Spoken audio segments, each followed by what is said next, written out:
Some say the motivation is the belt. Some say motivation is the trophy. Well, I say motivation is the money for me.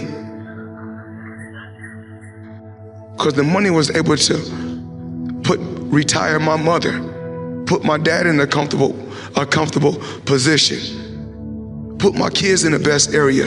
I come from a rough background. I come from a rough area. Because if you think small, small things happen. I always dream big. I always believe. I believe in my team. I believe in these fighters. I mean, everything you got on costs money. Everything you do costs money. You can't take your wife on a date for free. And I'm a good person. And I call a spade a spade. Money don't make me, I make money. And without money, I'd be the same person. I fought so many fights for free. You know, I'm always thinking, how can I get better? How can our company grow? How can I continue to teach people around me how to fish? And I don't want to fish for them. We teach you how to become entrepreneurs. And if we can't, we want you to be the best that you can be if you're up under the banner.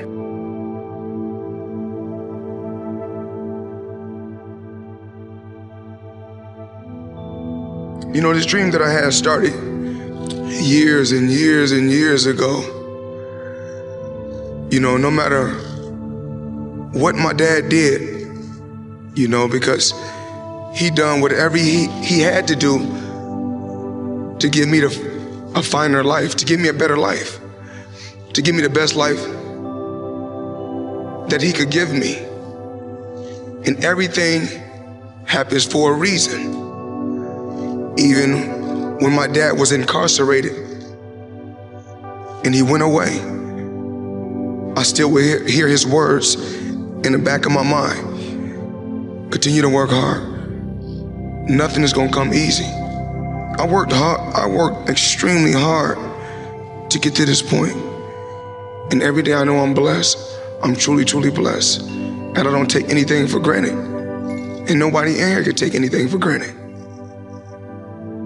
Yes, everyone sees, you know, us on All Access, or when I was with HBO 24/7, they see all the flashiness, all the talking, the trash talking.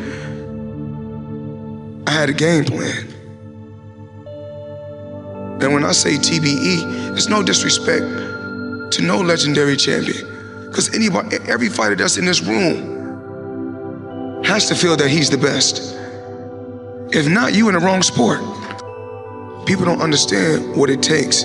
These young fighters come in the gym at 4 and 5 in the morning and work and bust their because their ultimate goal is to surpass y'all legends, because they want to become legends. It was written in the history books for all of us to be here today. For me to speak my mind and say what I want to say. For me to speak from the heart. Every day, I would come home and watch every legendary champion. Every champion.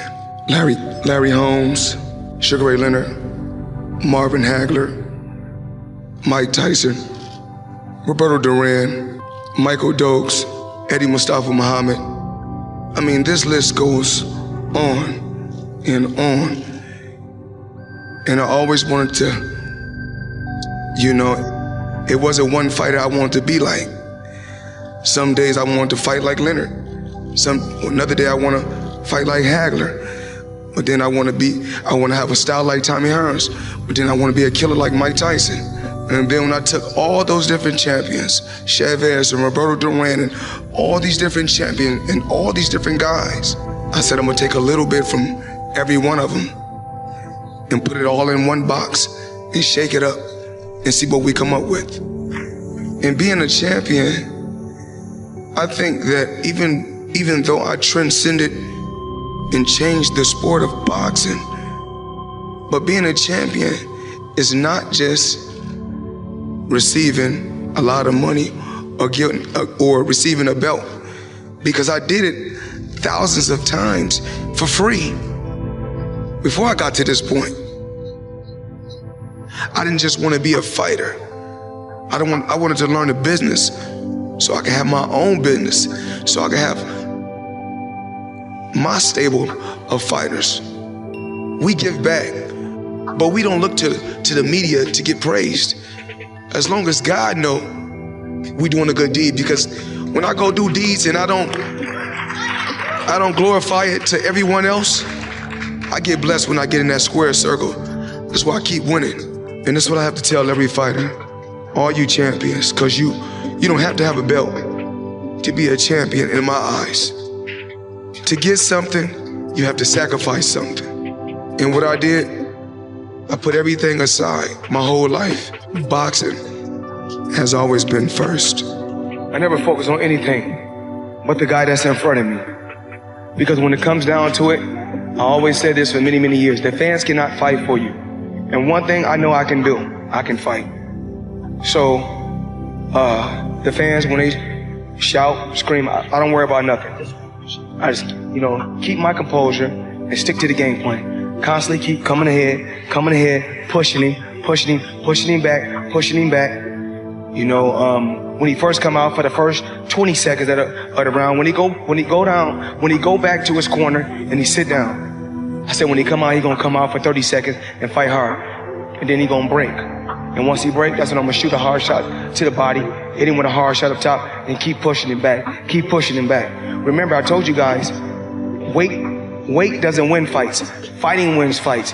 And then, when I said talking doesn't win fights, fighting wins fights. Meaning that when we was on when we was on stage for the weigh-in, I don't have to do no more talking. We fighting tomorrow, so I did enough talking on our tour, basically. So everybody said, "Oh, Mayweather, you was talking on the tour." Okay, I did a lot of talking on tour, but now it's time to fight. And life is priceless, and your health is your wealth. So a lot of times they say, "Floyd, once you stick around boxing, you can make this and you can make that, you can make this." 2 years off, I could have made a ton of money.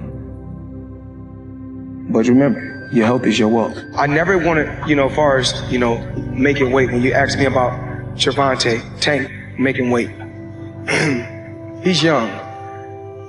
But when I was young, I think I would have made those same mistakes if I didn't have my father in my life. Just being a coach that was extremely hard on me. I think that if he didn't discipline me in boxing, I don't really know how my career would have played out. I didn't want to slack, and I didn't want to seem irresponsible or not disciplined. So that's why I always you got to sacrifice something to get something. So that's why I've always made sacrifices to get to a certain level, and to get to the pinnacle, you got to make sacrifices, and that's what I did. My ultimate goal is to become a $100 million fighter. Once I seen guys like when Mike Tyson, and I seen it myself with my own eyes. When I seen that Bentley at the boxing gym, and I seen that diamond Rolex, I said, I want that. And I knew what it took. So I know when my opponent is asleep, I'm out there at 4 or 5 in the morning, chopping trees, working, to this day. Because I can retire today. I'm well off, very comfortable. But I got the will to win.